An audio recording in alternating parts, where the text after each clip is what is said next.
A janitor was fired without protest, but when her daughter returned alone to the CEO's office, she didn't come for sympathy, she came to expose the truth. The night was quiet except for the low hum of the building's air system and the soft echo of Adrian Vale's footsteps as he crossed the polished marble floor toward his office. The CEO's days were often filled with noise and movement, but nights like this, when the city outside was a blur of lights and muted traffic, were when he made decisions. Some were simple, others carried weight. Tonight's fell into the latter category. Clara Hayes stood near his desk, her cleaning cart parked against the wall. She looked smaller than he remembered, her uniform crisp, her hair pulled back neatly. She had worked in the building for almost 3 years, always on the night shift, the quiet, invisible hours when the corporate world slept. But over the past month, the company's internal security team had flagged multiple breaches, unauthorized access to restricted floors, files copied without permission, sensitive areas left unsecured. Every incident had one detail in common: Clara's employee badge. Adrian stepped behind his desk, setting down a file. His tone was even, controlled. He told her the investigation was complete, that the breaches had been traced to her credentials. He explained the company's zero-tolerance policy, how trust was the backbone of their operations, how there could be no exceptions. His words were precise, stripped of anything unnecessary. There was no raised voice, no display of anger, only the cold finality of a decision already made. Clara didn't interrupt. She didn't argue. She simply nodded once, her gaze steady. Adrian noticed the absence of pleading or excuses. Most people in her position would have protested, begged for a second chance, tried to explain away the evidence. Clara did none of that. She listened until he finished, then asked if she could collect her things. Her voice was calm, but there was a tightness beneath it, a faint strain that spoke of effort. She didn't slouch or lower her eyes. She didn't look defeated. If anything, her posture straightened, as though the moment required her to hold herself taller. Adrian told her she could take whatever personal belongings she had in the janitor's closet. He'd already arranged for her final paycheck to be processed. The security officer at the door would escort her out. It was all standard procedure, a clean end to an employment record that had, until now, been uneventful. She nodded again, and for a fleeting second, he thought he saw something pass through her expression. Something quick and almost invisible, like a shadow moving behind glass. Then it was gone. She pushed her cart toward the hallway, her footsteps quiet on the carpet. Adrian watched her go, feeling nothing more than the brief satisfaction of resolving a problem. In his world, loyalty was measured by reliability, and breaches were dealt with swiftly. He didn't dwell on it. There was an investor meeting in the morning, and his mind was already turning toward the numbers he needed to present. By the time Clara reached the elevator, her shoulders were squared, her chin lifted. She didn't look back. And when the doors closed between them, Adrian turned back to his desk, certain the matter was finished. He had no way of knowing that the real story had only just begun. The morning light spilled through the floor-to-ceiling windows of Adrian Vale's office, casting long shadows over the sleek furniture and the polished wood of his desk. He had arrived earlier than usual, wanting the quiet before the day's chaos to finalize his notes for the investor meeting. The city below was still waking up, the streets lined with cars moving at a slow, deliberate pace, but his mind was already running at full speed. He was halfway through reviewing a financial projection when the sound of the door opening caught his attention. He looked up, expecting his assistant, but instead saw a small figure standing in the doorway. She couldn't have been more than 8 years old. Her hair was a little messy, her jeans slightly frayed at the cuffs, and she held a worn backpack that looked far too heavy for her small frame. She didn't hesitate or fidget like most children might when finding themselves in a place so imposing. She stepped into the office with quiet certainty, her eyes fixed on him. "You promised to help," she said, her voice steady, not loud but impossible to ignore. Adrian blinked, unsure if he'd heard her correctly. "I'm sorry. What did you say?" "You promised to help," she repeated, as if those words alone should explain everything. He set down his pen and leaned back in his chair, studying her. She had the same calm, deliberate presence he'd noticed in people twice, even 3 times her age. There was no sign of fear in her eyes, only a kind of quiet determination. "And you are?" he asked. "Mia Hayes," she said, shifting the weight of her backpack but not breaking eye contact. The name landed like a stone in his mind. Clara Hayes. The janitor he had let go the night before. He leaned forward slightly, feeling a flicker of discomfort. "You're Clara's daughter." Mia nodded once. "She told me you were the one who decided she couldn't work here anymore." Adrian's instinct was to correct her, to explain it was a security decision, that the breaches left him no choice.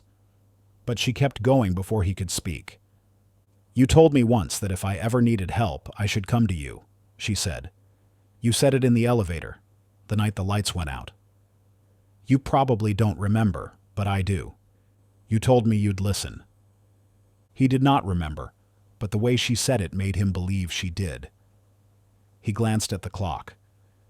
He had less than an hour before the meeting, but something about the way she stood there made it impossible to send her away. "Mia," he began, choosing his words carefully. "Why are you here now?" "Because my mom didn't do what they said she did," she answered. "And because if you really meant what you told me, then you won't let them take everything from her." Her voice was calm, but there was something in it that held his attention completely. In that moment, Adrian realized his morning was no longer about investors or projections. The little girl standing in front of him had just shifted the ground beneath his feet. Adrian leaned back in his chair, his eyes fixed on the small figure standing across from him. The city stretched out behind her through the glass, sunlight catching in the strands of her hair, but her gaze never wavered from his. She spoke slowly, clearly, as if each word had been chosen carefully long before she walked into the room. Weeks ago, she reminded him, they had been in the elevator together late at night. She had been waiting for her mother to finish her shift, clutching the straps of her backpack while the building was quiet and still. The lights had flickered once, the way they sometimes did during maintenance work, and without thinking, he had said something to her. "You looked scared," she said softly. "And you were the only person in the elevator with me. You told me not to worry, that you were good at fixing problems. Then you said, if I ever needed help, I could come to you and you'd listen." He tried to picture the scene, tried to recall saying those words, but his mind came up empty. It sounded like something he might have said, a casual reassurance to fill the silence, but nothing he expected anyone to remember. Yet here she was, standing in his office, holding him to it like it was a binding contract. She told him her mother had been looking for other work since last night, but no one was hiring quickly enough. Rent was due in 5 days. Their landlord had already given them one warning, and there would not be another. If they were forced to leave, there was nowhere else to go. The words were simple, but they landed with the weight of something much larger. Adrian found himself studying her more closely. There was no trembling in her voice, no tears. She spoke the way adults did when they were too tired for emotion, when they had learned to focus on the facts because that was the only way forward. She wasn't asking for sympathy. She was asking him to do exactly what he had once promised, to help. He told her that what happened to her mother was not personal, that the decision had been based on evidence, but the explanation sounded hollow, even to his own ears. Mia didn't argue. She only said that sometimes evidence could be wrong, and sometimes the wrong people got blamed because no one bothered to look deeper. The room felt smaller now, the air heavier. Adrian glanced at the folder of reports on his desk, the investor meeting still waiting for his attention, yet none of it seemed as pressing as the girl standing before him. He could have dismissed her, told her there was nothing he could do, but something in her steady eyes kept him still. "You promised," she said again, not as an accusation, but as a reminder. And for the first time in a long time, Adrian found himself wondering what it might mean to keep a promise he hadn't even realized he'd made. Adrian glanced at the time on the corner of his computer screen, the numbers reminding him that every minute spent here was a minute lost from the final preparations for his investor meeting. His notes were still spread across the desk, the last figures waiting to be double-checked. and yet the girl standing in front of him did not look like she was about to move. He straightened in his chair and spoke with the calm, measured tone he used when handling difficult clients, telling her that business decisions were never personal. He explained that when security protocols were broken, action had to be taken immediately, because hesitation could cost millions. It wasn't about liking or disliking someone, it was about protecting the company. Mia listened without interrupting, her expression unreadable, her small hands resting lightly on the straps of her backpack.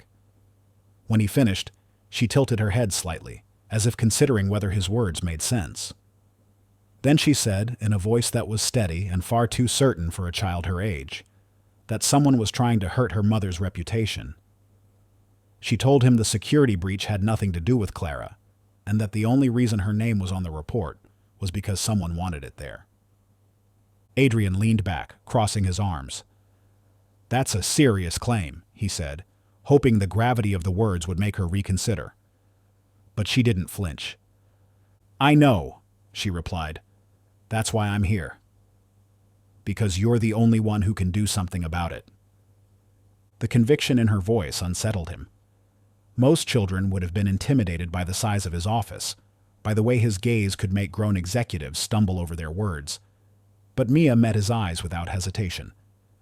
She told him that her mother had been working in the building for years without a single problem, that she had never missed a shift, never taken anything that wasn't hers, and that the night of the breach she had been cleaning a floor she wasn't even assigned to. He asked her how she could possibly know that, and she shrugged, explaining that she sometimes came with her mother to work when there was no one else to watch her. She remembered where her mother had been that night, because she had sat in the supply closet drawing while Clara mopped the hallway. When the incident supposedly happened, they were nowhere near the server room where the breach took place. Adrian rubbed a hand over his jaw, his mind running through the details of the report. It was possible, of course, that she was mistaken, that her memory was blurred by time or by the natural loyalty a child felt for her parent. Yet there was something precise about the way she spoke, something that suggested she was telling him exactly what she knew without embellishment. "Mia," he said finally, "I can't reopen an investigation every time someone says it's unfair." "Yes, you can," she answered, her tone calm but unyielding. "You just have to decide it's worth it." And with that, she left him sitting behind his desk, watching her go, wondering why her words felt heavier than any of the numbers in his meeting notes. Adrian sat back in his chair long after Mia had gone, the door to his office closing with the faintest click. Her words lingered in the air like a faint echo, refusing to fade no matter how hard he tried to push them aside.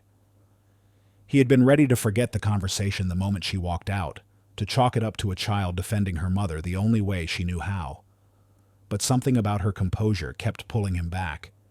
She had spoken without hesitation, without fumbling over her thoughts, as if she had been holding on to the truth and was simply waiting for someone to listen. It wasn't the way most children made up stories to protect the people they loved. It was sharper, more exact. He turned in his chair, looking out at the skyline, the glass towers catching the morning sun. Somewhere below, the city was moving on with its day, while he sat here turning over the same words again and again. "Someone is trying to hurt my mother." The security breach wasn't her doing. He knew the building's security system was designed to be airtight, and yet the idea of a setup was not impossible. He had seen it before in other companies, and even in his own earlier days, when rival firms would plant evidence to discredit an employee or ruin a competitor's bid. Adrian reached for the phone, hesitating for just a moment before dialing a direct extension. His head of security, Grant Whitaker, answered on the second ring.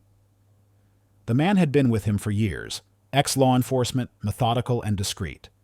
"I need you to do something for me," Adrian said, keeping his voice low even though the office was empty. "Go back over the breach logs from last week.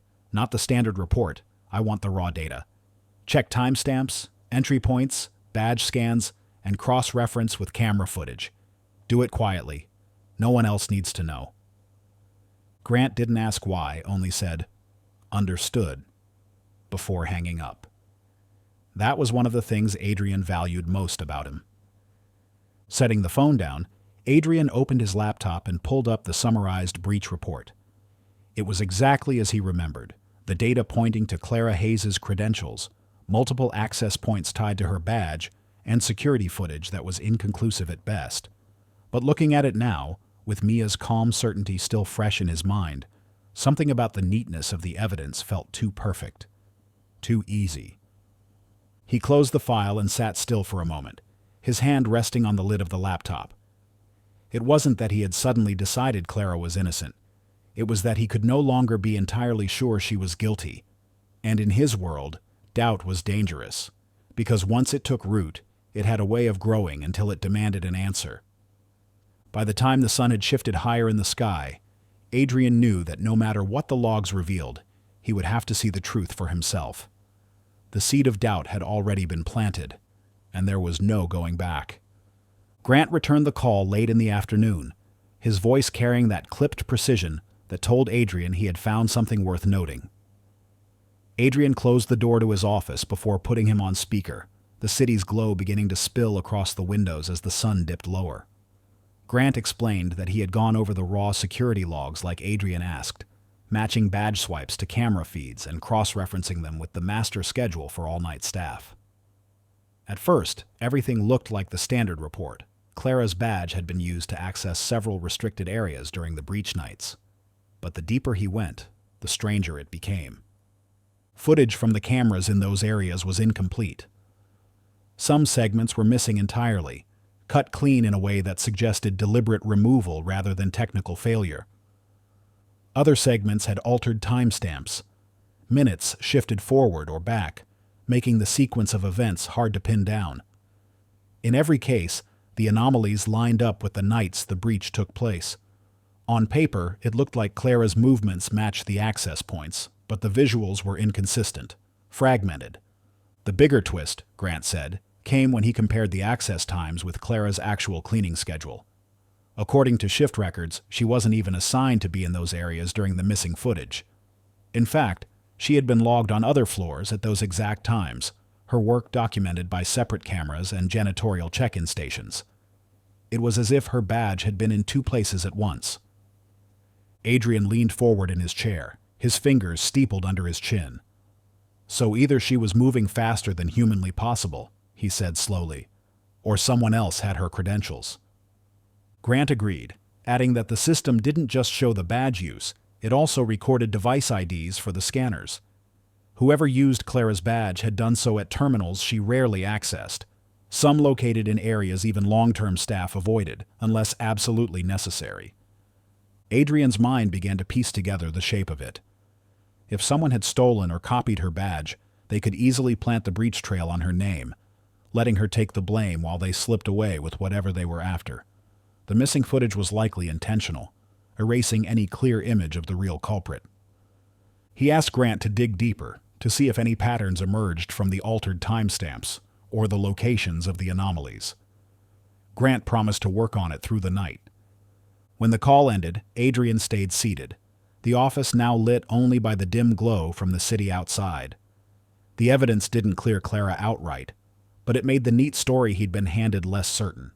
The precision of the setup, the quiet efficiency of it, spoke of someone who knew the building inside and out. He thought again of Mia standing in his office, steady and sure, telling him her mother hadn't done it. At the time, her words had seemed almost too confident for a child. Now, they no longer felt like hope. They felt like fact waiting to be proven. Adrian was standing by the window when the knock came, the quiet kind that didn't belong to an assistant or an executive. He turned and saw Mia in the doorway, still in her school clothes, her backpack hanging from one shoulder. Her shoes squeaked faintly on the polished floor as she stepped inside, her small hand curled tightly around something she seemed almost reluctant to show. She walked up to his desk without waiting to be invited, setting a plain black flash drive in the center, like it was a piece of evidence in a trial. "I found this," she said, her voice even, though her eyes flickered with a kind of urgency he had learned to pay attention to. Adrian glanced at the drive, then back at her. "Where?" "In the basement," she replied. "There's a row of old lockers near the storage rooms. Most of them are empty, but I saw someone put this in one last night when I came with my mom to pick up her last paycheck. They didn't see me. I didn't tell my mom either because I didn't want her to get in trouble if I was wrong.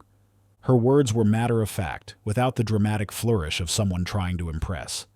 She spoke like someone delivering a simple truth. "Who did you see?" he asked.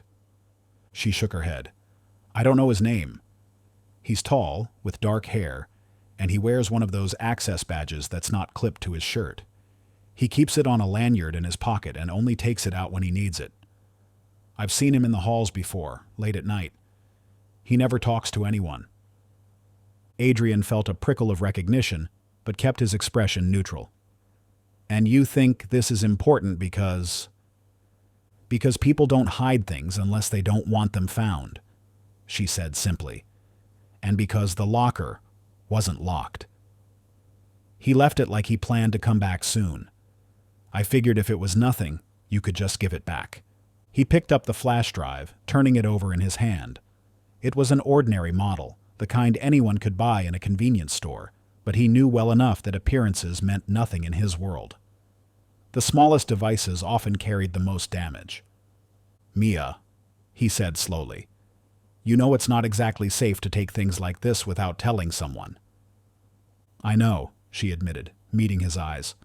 "But I also know you wouldn't have found it without me."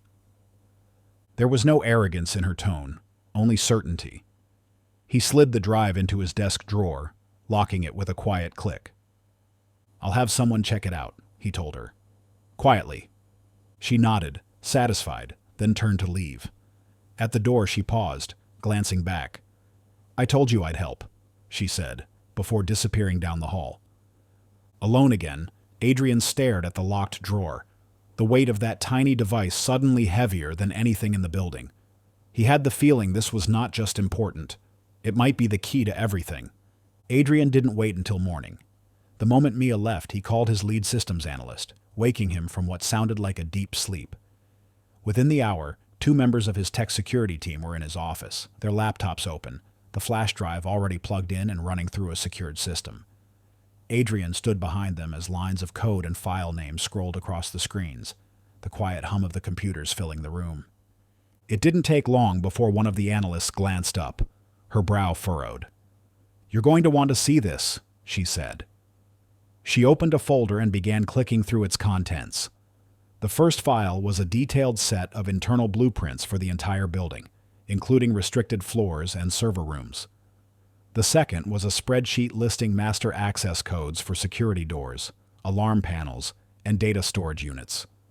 The third folder held scanned contracts for several of their most valuable clients, the kind of documents that contained not just confidential terms, but also proprietary technology details. Adrian felt his jaw tighten.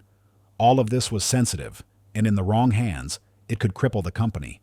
The analysts kept digging, running file histories to trace the source of the data. That was when the second surprise came.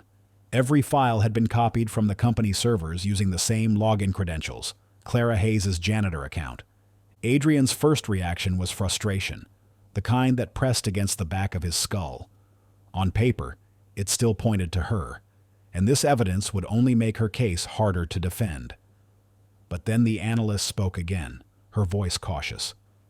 "Here's the thing. This login was accessed remotely. It wasn't used from a terminal inside the building at the time these files were taken. It was routed through a hidden network node, bouncing through multiple IPs to mask the origin." He stepped closer to the screen, scanning the log data. The timestamps matched nights when Clara was on shift, but the location signatures didn't come from her assigned areas. Whoever had done this had likely cloned her credentials, using them as a perfect disguise to mask their own movements. "This is a professional job," the analyst continued. "The way the data was packaged, the choice of files, the masking, whoever did this knew exactly what they were after, and they knew how to make it look like someone else's work." Adrian didn't answer right away. He was thinking of the missing footage, the altered timestamps, the locker in the basement, and now this, a trail so carefully laid it might have fooled everyone, if not for an 8-year-old girl who had been paying closer attention than most adults. "Secure the drive," he ordered finally. And make sure no one outside this room knows we have it." The analysts nodded, already encrypting the files for internal review. Adrian stood by the window, the city lights scattered like stars below him, knowing they had just taken the first real step toward unraveling the truth. And it had started with Mia walking into his office and placing a flash drive on his desk like it was the most natural thing in the world. Adrian arranged the meeting for late in the evening, when the building was quiet and the day's noise had faded into the distant hum of the city outside. He didn't want anyone to see her come in, and he didn't want interruptions. Clara arrived on time, stepping into his office with the wary stiffness of someone who had already decided she was walking into a fight. She wore the same uniform she had on the night he let her go. But tonight, there was no cleaning cart between them. Only a closed door and a tension that filled the space like a storm waiting to break. She stayed near the door at first, her chin slightly lifted, her arms crossed loosely in front of her. "You wanted to see me," she said, her voice flat. "I did," Adrian replied, gesturing toward the chair opposite his desk. She hesitated, then sat down, her back straight, her eyes never leaving his. He studied her for a moment, then reached into the locked drawer and placed a folder on the desk. Slowly, he opened it, turning the pages so they faced her. Inside were still images and file reports pulled from the flash drive, alongside the login logs showing her name. Clara's jaw tightened. "I've already told you I didn't do this." "I know what you told me," Adrian said evenly, "but I want to hear it again now that you've seen exactly what I have." For a moment she stayed rigid, her expression hard. But as her eyes moved over the documents, some of the stiffness left her shoulders, replaced by something heavier. She looked up at him, her voice quieter than before. "I swear to you, Adrian, I've never touched anything on those servers. I don't even know how to get into half the places this says I was in. My badge went missing weeks before all of this happened." He leaned forward slightly. "Missing? When?" She took a breath, her fingers twisting together in her lap. "About a month ago. I noticed it one night at the start of my shift. I searched everywhere, my locker, the break room, even the trash bins. Couldn't find it. I told my supervisor, filled out a report, and they said they'd make a temporary one for me. A week later, the old one turned up in the lost and found box like it had just been misplaced. They told me I must have dropped it somewhere." Adrian watched her closely. There was no hesitation in her tone, no scrambling for details. "And no one followed up on your report?" She shook her head. "Not that I know of." "I thought it was over until the night you called me in and told me I was done here." Her voice cracked just slightly then, and she blinked hard as if to keep from letting it go further. For a long moment, the only sound was the muted hum of the office lights. Adrian closed the folder, his thoughts moving faster than he let show.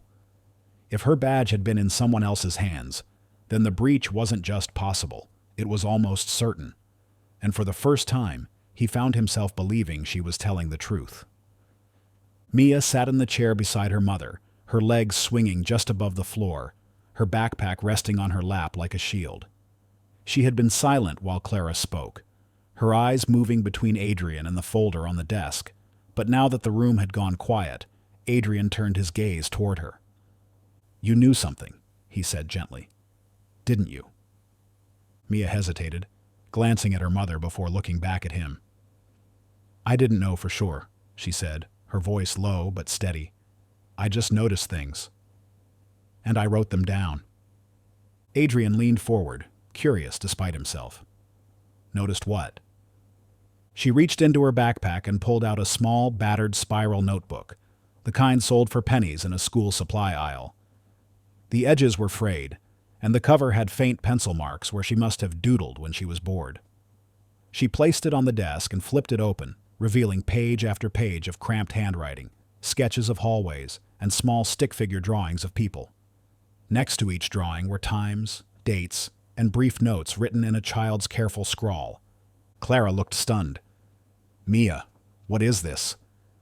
"I started keeping track after Mom lost her badge," Mia explained matter-of-factly. "I thought maybe someone took it, and if I saw anything weird, I could help her find out who. I didn't tell her because—" She paused, biting her lip. "Because I didn't want her to worry more than she already was." Adrian studied the pages, his eyes catching on the repeated entries for the same two figures. One tall man with a lanyard drawn sticking out of his pocket, and another shorter figure with glasses and a tablet under one arm. The notes next to their sketches mentioned specific times they were seen in certain hallways, often late at night, and sometimes near areas they didn't belong. "This is detailed," Adrian said, flipping through the notebook. "You've been doing this for how long?" "About 3 weeks," Mia said. "I kept seeing them in places they weren't supposed to be. They'd act normal if they saw someone, but if they didn't, they moved really fast, like they didn't want to be noticed. And sometimes they'd be near the same rooms that later showed up on the news board as security incidents." Clara covered her mouth with one hand, looking at her daughter in disbelief. "You've been watching all this time?" Mia nodded. "I told you before, Mom, I like puzzles." This was just a big puzzle with too many missing pieces. Adrian turned another page and stopped at a date that matched one of the breach nights. Next to it, Mia had drawn a crude map of the building's lower levels, marking a path from the loading dock to a maintenance door near the server room. The handwriting next to it read, "Tall man used badge, short man waited, looked around a lot." It was the kind of information no security camera would have picked up, the small human details that only someone paying very close attention could catch. Adrian closed the notebook slowly, meeting Mia's steady gaze. For the first time, he realized she hadn't just been defending her mother. She had been investigating. Adrian turned another page in the worn spiral notebook, scanning the sketches and dates until his eyes stopped on something written in darker pencil. The letters pressed harder into the paper as if Mia had wanted to make sure they couldn't be missed. It was a name, repeated 3 times in slightly uneven handwriting: Eric Lorne. Next to each repetition were dates and brief notes, each one marking him near a restricted area or leaving the building at unusual hours. He tapped the name with his finger. "Mia, who is this?" She leaned forward, peering at the page. "That's the tall man with the lanyard in his pocket. I heard someone call him Eric once, and I saw his name on a screen in the security room when I walked past. He's in there a lot, even when it's late. He doesn't talk to people unless he has to." Adrian felt a flicker of recognition. Eric Lorne. He could see the man's face in his mind now. Plain features, short dark hair, wire-rimmed glasses. Competent, quiet, the kind of person people walked past without remembering. Adrian had seen him in meetings over the years, sitting off to the side, typing notes without interrupting. A mid-level IT manager, if he remembered correctly. Harmless, or so he'd always assumed. Clara frowned. "I know him. He fixed a printer on my floor once." Hardly said a word. Adrian kept his expression neutral, though his mind was already moving through the implications. Eric's role gave him deep system access. He wouldn't just know the building's network. He'd know how to move through it without leaving obvious traces, and how to manipulate logs to point the blame elsewhere. If someone wanted to plant evidence on another employee, Eric would have the knowledge to do it. He flipped to another page where Mia had drawn what looked like a crude floor plan of the sub-basement. Eric's name was written there too, next to a note. 11:42 p.m., talking to man with glasses near loading dock. The date matched one of the breach nights. "Mia, did you ever see him with the shorter man you drew?" Adrian asked. "Yes," she said without hesitation. "They always look around before they go anywhere. Sometimes they split up and meet later. The short man carries a tablet, and the tall one keeps his hands in his pockets a lot, like he's hiding something." Adrian closed the notebook slowly, the weight of the evidence settling in his chest. None of this was proof on its own, but combined with the missing footage, the remote access to Clara's login, and now a name with the skills to make it all happen, the shape of the truth was starting to emerge. He looked at Clara, whose guarded posture had shifted into something closer to disbelief, then at Mia, who sat still, watching him as though she already knew what he was thinking. "I know who Eric Lorne is," Adrian said finally, his voice low. "And if your notes are right, He's been hiding in plain sight for a long time. Adrian didn't waste time. The moment Clara and Mia left his office, he called Grant and gave him one name: Eric Lorne. Grant didn't ask why, only said he'd get back to him. By the next evening, Adrian had his answer, and it was worse than he expected. Grant's voice was steady as he laid it out, but every detail was another piece of a puzzle that painted an ugly picture. Eric had been quietly feeding company data to one of their biggest competitors for nearly a year. He used encrypted channels and hidden relays to move the information, selling building schematics, system architecture, and confidential client contracts.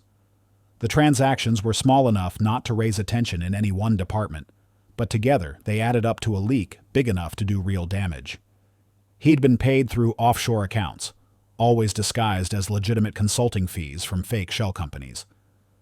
And then there was the clever part, the part that made Adrian feel a cold twist of respect for the audacity of it. Eric hadn't just covered his tracks, he had built an entire safety net for himself by planting the blame elsewhere. Clara's stolen credentials had been his perfect disguise. Every time he accessed something he shouldn't, it was logged under her name. Every time a camera might have caught him, the footage was either wiped or altered to make it look like she had been there instead.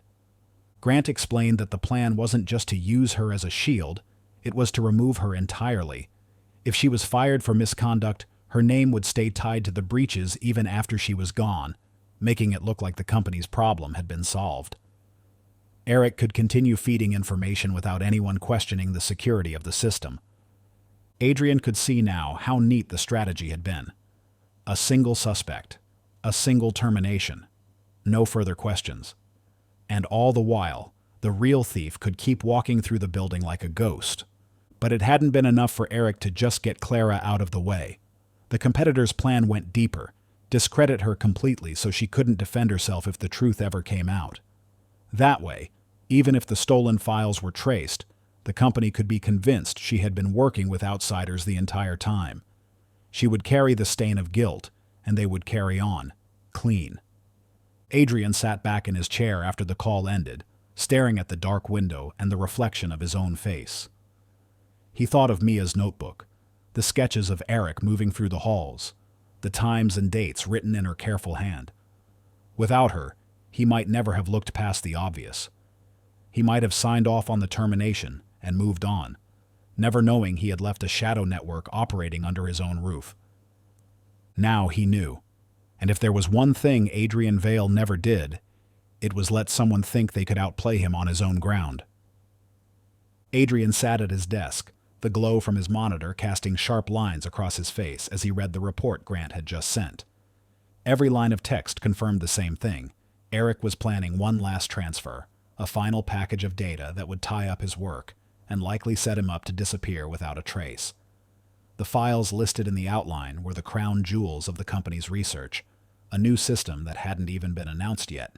If it reached the competitor, the damage would be beyond repair. The timing was precise. Grant's surveillance logs showed Eric had scheduled a remote access session for tonight, just before midnight. It was a quiet hour in the building, security thinned, the kind of time when few people noticed anything out of place. The download itself would take less than 15 minutes if executed properly. That meant there was a narrow window to act, one that left no room for mistakes. Adrian leaned back, weighing his options. If they confronted Eric now, he would have time to wipe his devices, cut the connection, and leave nothing that could be traced back to him. The stolen files would vanish into whatever offshore vaults he had prepared, and the only evidence left would still point to Clara. But if they waited too long, the download would be complete and the data gone forever, locked behind layers of encryption and firewalls. Even his best people would struggle to break. He rubbed a hand over his jaw, feeling the weight of the decision settle on his shoulders. Acting too early would protect the company's secrets, but risk letting Eric walk free. Acting too late would secure the proof of his guilt, but at the cost of everything they had been trying to protect. The competitor would get exactly what they wanted. Grant's voice echoed in his mind from earlier that night. "We only get one shot at this." Adrian knew he was right. The kind of operation Eric was running relied on control, on the illusion of invisibility. If that illusion was shattered mid-transfer, Eric wouldn't have the time to hide the trail. But to make that work, they had to catch him in the act, with the files in motion, his hands still on the trigger. The clock on his desk read 9:47 p.m. That left barely over 2 hours to prepare. He called Grant, his tone clipped. They would need security in place but hidden, access to live system monitoring, and a way to lock Eric's connection the second he initiated the transfer. Everything had to be coordinated so perfectly that there would be no doubt about what he was doing when they stopped him. As the call ended, Adrian glanced toward the notebook still sitting in his desk drawer. Mia's notes had started this, her sharp eyes catching what everyone else missed. He thought about the promise he hadn't remembered making, the one she had held him to anyway. Tonight, he intended to keep it. By midnight, the trap would be set, and Eric Lorne wouldn't see it coming. Adrian was going over the final plan with Grant when the door to his office opened without a knock. Mia stepped inside, her backpack slung over one shoulder, her expression calm but unwavering. She didn't wait for an invitation before speaking. She said she knew they were going after Eric tonight and that she could help. Adrian straightened, ready to tell her this was no place for an 8-year-old, but she cut him off before he could begin. She explained that she had been watching Eric for weeks, long before anyone else suspected him, and she knew the paths he took through the building that no one else noticed. She described them in detail: the stairwell he used to avoid the main elevators, the service corridors that looped behind the data floors, the maintenance door that bypassed one of the security checkpoints entirely. She knew what times he tended to move, how he slowed down near certain hallways to check for cameras, how he used his phone like a mirror to glance behind him without turning his head. She even knew the way he walked when he was doing something wrong, faster, but with his head down, his shoulders slightly hunched. Adrian listened, arms folded, his instincts telling him this was dangerous ground. But the truth was, her information filled in gaps they still had. Grant gave him a look that said he couldn't deny the value of it. Still, the idea of letting her anywhere near the operation made his chest tighten. She must have read his hesitation because she told him she didn't need to be in the middle of it. She could sit in the observation room with the security team, watching the feeds and telling them if Eric deviated from his usual patterns. Grant cleared his throat and said it might actually help. Eric was careful, but careful people sometimes got sloppy when they stuck to habits. If Mia knew those habits better than anyone, she could flag movement the rest of them might overlook until it was too late. Adrian exhaled slowly, weighing the risk. He told her if she stayed in the observation room, she had to follow every instruction given, no questions, no moving from her chair. She nodded without hesitation. By 11 o'clock, the observation room was dimly lit, the glow of dozens of monitors casting pale light across the faces of the security team. Mia sat between two officers, her notebook open in front of her, her pencil ready. Adrian stood at the back of the room, arms crossed, watching both the screens and her. She didn't fidget, didn't look around. Her eyes tracked Eric's movements across the building's cameras with the focus of someone who had been doing this far longer than she should have. When Eric stepped into one of the blind spots she had drawn on her maps, she tapped the monitor and said quietly, "He'll come out by the stairwell in 30 seconds.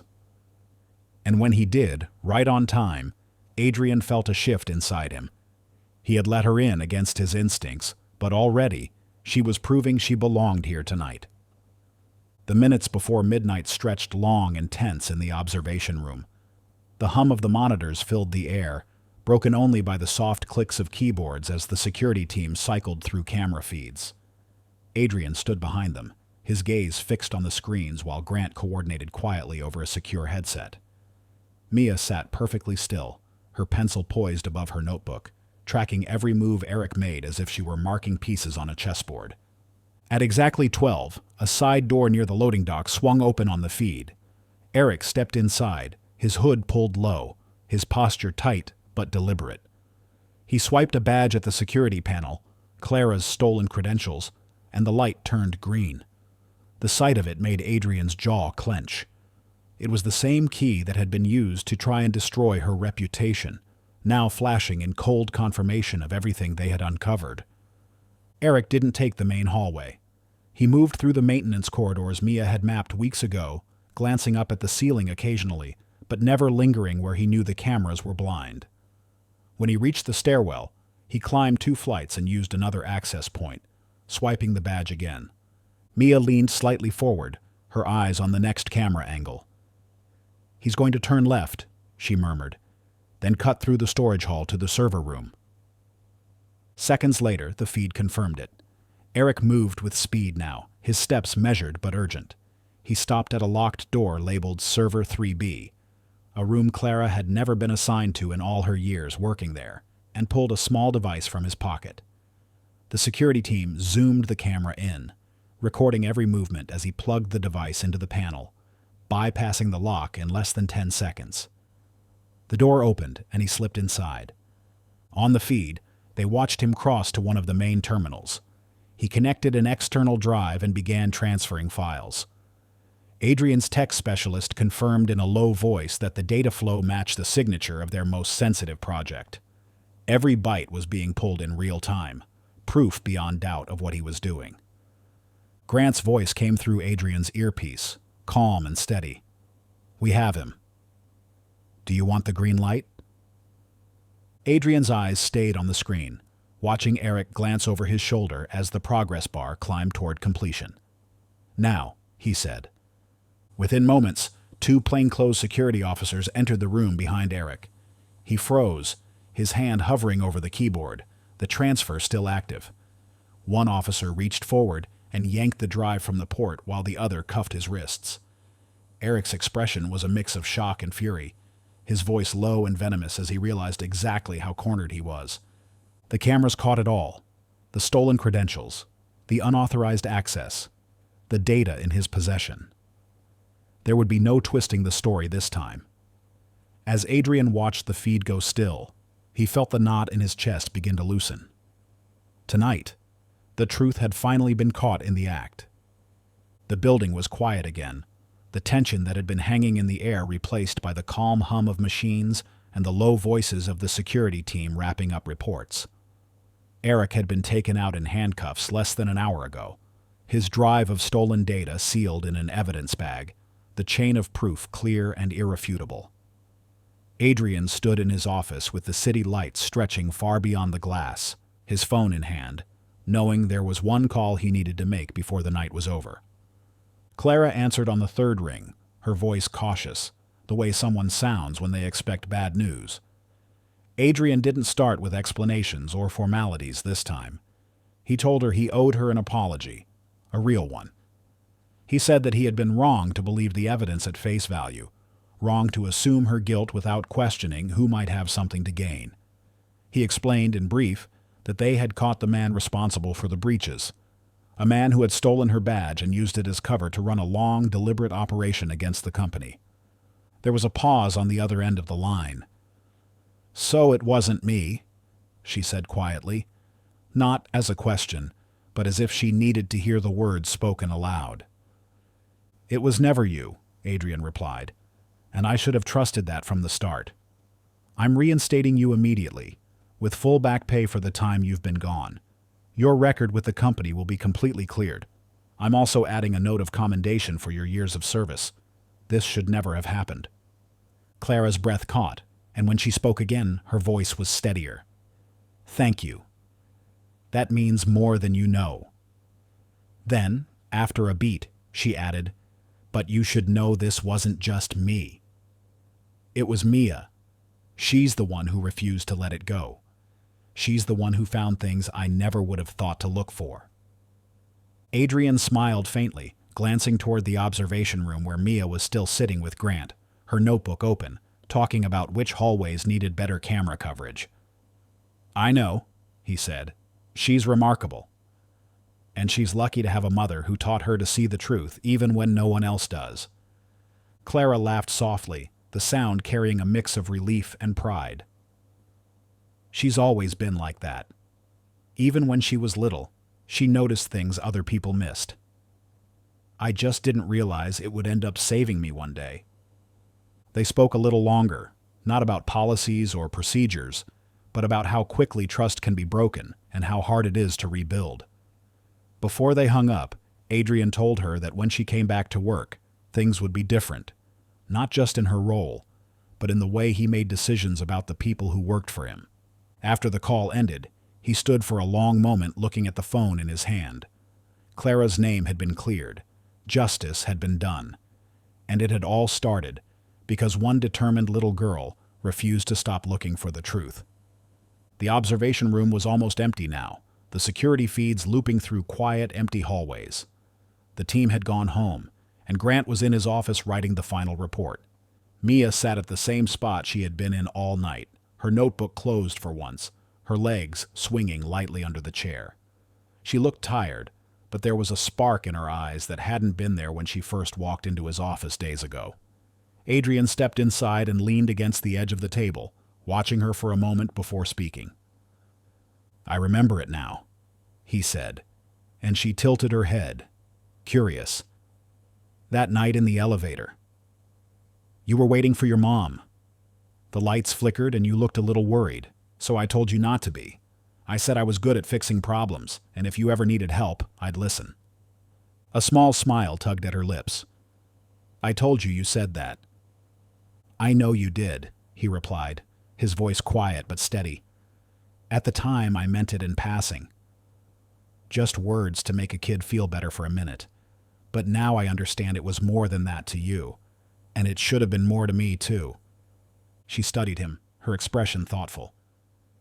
"You kept it, though. The promise."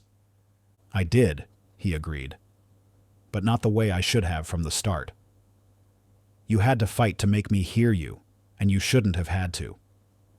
I want to make sure from here on out that when I promise something, it's not just talk." He reached into his jacket and pulled out a slim envelope, sliding it across the table toward her. She looked at it but didn't touch it. "What's this?" "A start," he said. "I've set up a scholarship fund in your name. It'll cover your education, all the way through college, and give you the resources you need to study anything you want. You've got a mind that sees things other people miss, and that's worth protecting and investing in." Her fingers traced the edge of the envelope. "Why would you do that?" "Because you saved something important to me," he said simply. "Not just my company. You reminded me what trust actually means.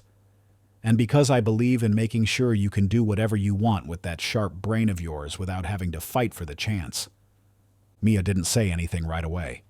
She opened the envelope and looked at the simple letter inside, explaining the scholarship. Her eyes lingered on the part that said it couldn't be revoked, no matter what happened. When she looked up, her voice was softer. "You really mean it?" "I really mean it," he said. She smiled then, the kind of smile that carried both gratitude and pride. "Then I guess I'll have to keep my promise too." "And what's that?" he asked. "To keep watching," she said, her eyes bright. "Just in case someone else thinks they can get away with something." For the first time in days, Adrian laughed, a genuine, unguarded sound. The promise between them felt different now, heavier, but in the best way. This time it was built to last. The weeks that followed were quieter, the kind of calm that felt earned rather than taken for granted. The building's security had been overhauled. Eric was in federal custody, and the competitor who had been buying the stolen data was now under investigation. Adrian found himself thinking less about the damage that had almost been done, and more about the people who had stood beside him while it unfolded. He thought about Clara returning to work, moving through the halls with her head held high again. He thought about Mia, who still stopped by his office after school sometimes, just to check if he had noticed anything suspicious lately. One Thursday evening, as the city lights began to flicker on outside his office window, Adrian picked up the phone and called Clara. His tone was casual, but there was something deliberate behind the invitation. He told her he wanted both her and Mia to come to his home for dinner that weekend. Not as a meeting, not as a thank you, but simply because he wanted to spend time with them away from the shadow of the investigation. When Saturday came, the air was crisp with the first signs of winter. Clara arrived just after 6, wearing a soft gray sweater and a look of slight hesitation, as if she wasn't sure if this was still part of something formal. Mia was beside her, her ever-present backpack replaced with a small book tucked under her arm. Adrian greeted them at the door, not with the polished reserve he used for business guests, but with an easy smile that surprised even him. Dinner was simple, the kind of meal that didn't try too hard. They ate in the dining room with the soft glow of the chandelier above them, talking about things that had nothing to do with work. Favorite books, movies they'd each seen too many times, places they wanted to visit. Mia asked questions about his childhood, and Adrian found himself telling stories he hadn't thought about in years. Clara laughed more than he had ever heard her laugh before, the kind of laughter that comes when the weight you've been carrying finally starts to lift. After the plates were cleared, they moved to the living room. Mia curled up in an armchair with her book, while Adrian and Clara sat nearby, sipping coffee and letting the conversation drift into comfortable silences. There was no need to fill every moment. The quiet felt natural, unforced, as if the three of them had been doing this for much longer than they had. As the evening wound down, Adrian realized this wasn't charity, and it wasn't an obligation. It wasn't about what they had done for each other, or even what they had survived together. It was about the fact that somewhere in the middle of suspicion, betrayal, and long nights of uncertainty, they had built something that felt like it belonged. When Clara and Mia left that night, the air outside was cool and still. Adrian stood in the doorway watching them walk to the car, feeling a warmth that had nothing to do with the house behind him. Whatever this was, it was worth keeping. And for the first time in a long time, he wanted to. If this story moved you like it moved us, don't forget to give it a like. And if you want more stories like this one, hit subscribe. We'd love to have you with us.